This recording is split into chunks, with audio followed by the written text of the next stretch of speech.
O lobisomem voltou a Brejão, Ceará. Boa noite, eu sou Carlos, e hoje estou aqui para compartilhar uma história que meu avô cigano me contou.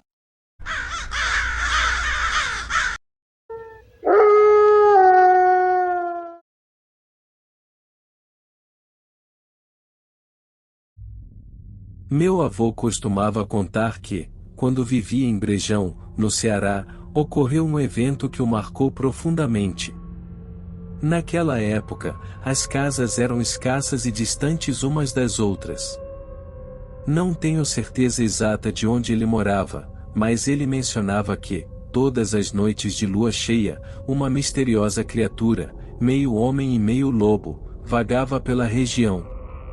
Todos tinham medo de ficar do lado de fora devido ao perigo que essa criatura representava.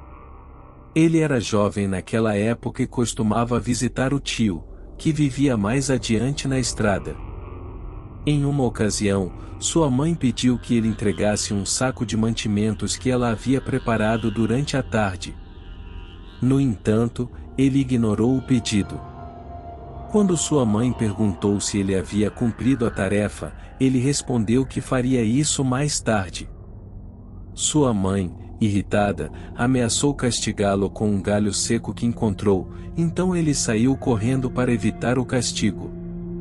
Ele pegou o saco de mantimentos e dirigiu-se à casa de seu tio, onde entregou a encomenda e passou algum tempo com seus primos. Quando a noite chegou e eram quase 21 horas, ele decidiu retornar para casa pela estrada escura, indo sozinho. Sua tia observava da porta, já que a distância entre as casas não era grande.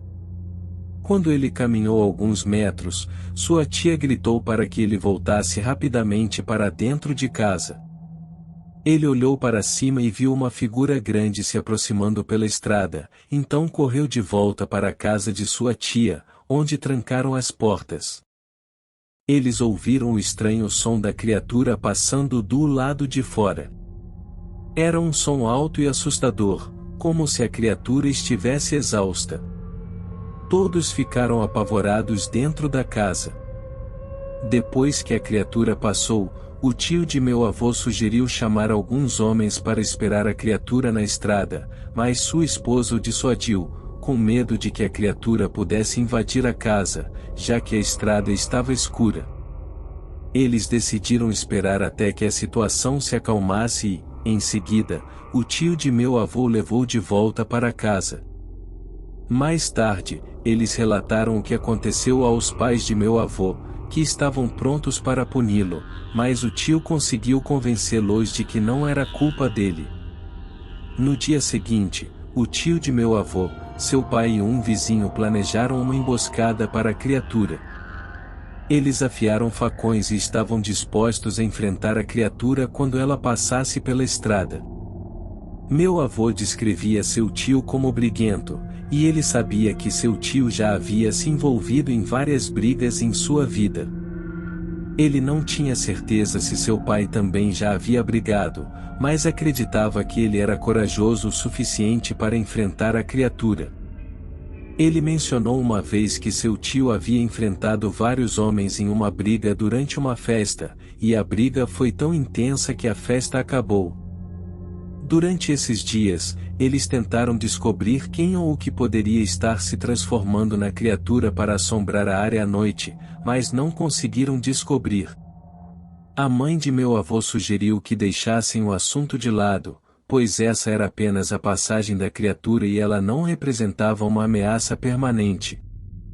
Pararam para não causar problemas a ninguém e buscavam encrenca. Minha avó mencionou que havia uma alternativa para afastar a criatura sem colocar suas vidas em risco, pois sabiam que não tinham como enfrentar as forças malignas dessa maneira. No entanto, não conseguiram dissuadir seu pai, que era obstinado quando tomava uma decisão, e seu tio, que também estava determinado a apoiá-lo. Quando a noite caiu, os dois se juntaram a um amigo para esperar a criatura na estrada, planejando surpreendê-la no momento certo. Decidiram ficar escondidos a alguns metros de suas casas, para não assustar suas famílias, que já estavam apreensivas com a ideia insana dos três. Estavam armados com foices e facões, prontos para levar para casa pelo menos um pedaço do monstro. Enquanto esperavam, um casal passou pela estrada sem suspeitar de sua presença. Seu pai comentou que a coisa estava indo bem e que o casal não tinha percebido sua presença. Com o tempo, eles começaram a perder a esperança, mas então ouviram um barulho se aproximando rapidamente pela estrada. A criatura apareceu tão rapidamente que mal tiveram tempo de piscar os olhos. Era horrível e parecia não pertencer a este mundo, com olhos aterrorizantes e orelhas enormes. Ela caminhava de quatro, mas quando percebeu a presença deles, ergueu-se nas patas traseiras.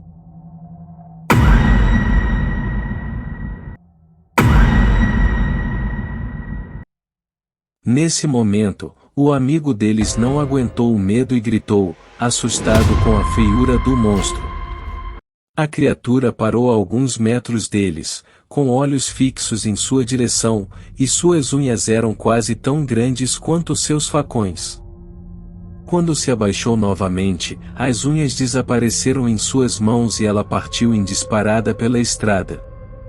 Eles ficaram paralisados pelo medo e não conseguiram reagir.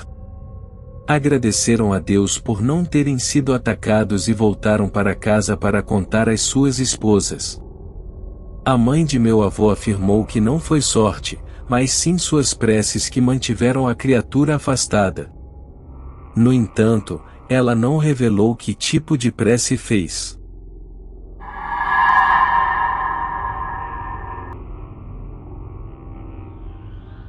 Encontro tenso com a criatura naquela noite, todos na região de Brejão. No entanto, o silêncio que se seguiu àquele encontro não durou muito tempo. Alguns meses depois, estranhos desaparecimentos começaram a acontecer na região. Primeiro, animais de estimação sumiram sem deixar rastros, e então, pessoas começaram a desaparecer misteriosamente. Rumores sombrios começaram a circular na comunidade, sugerindo que a criatura não havia desaparecido, mas estava apenas esperando o momento certo para agir novamente. Um grupo de caçadores decididos, liderado pelo tio corajoso do seu avô, decidiu investigar os desaparecimentos. Eles montaram uma emboscada na mesma estrada onde haviam encontrado a criatura pela primeira vez. Com lanternas e armas afiadas, eles esperaram pacientemente pela chegada da criatura. Em uma noite escura e silenciosa, a criatura finalmente apareceu, emergindo das sombras com seus olhos brilhando e garras afiadas. Desta vez, ela estava faminta por mais do que apenas medo. Um combate feroz e aterrorizante se seguiu, com gritos ecoando pela estrada escura. O grupo de caçadores estava determinado a enfrentar a criatura, mas a luta revelou-se muito mais feroz do que eles imaginavam. Um a um, os caçadores foram superados pela força sobrenatural da criatura, e a noite se transformou em um pesadelo sangrento. No final, apenas o tio do seu avô permaneceu, gravemente ferido e exausto. Ele lutou com todas as suas forças, mas estava claro que a criatura era invulnerável. Com um olhar de desespero nos olhos, ele percebeu que seu destino estava selado. A criatura, satisfeita com a carnificina, recuou para as sombras e desapareceu. O tio do seu avô, ferido e aterrorizado, foi o único sobrevivente da emboscada, mas ele carregaria as marcas daquele encontro assustador pelo resto de sua vida. A história se espalhou pela região, tornando-se uma lenda ainda mais sombria e temida. Os moradores de Brejão passaram a evitar a estrada durante a noite de lua cheia, e a criatura continuou a ser uma ameaça oculta, esperando pelo momento certo para aterrorizar novamente.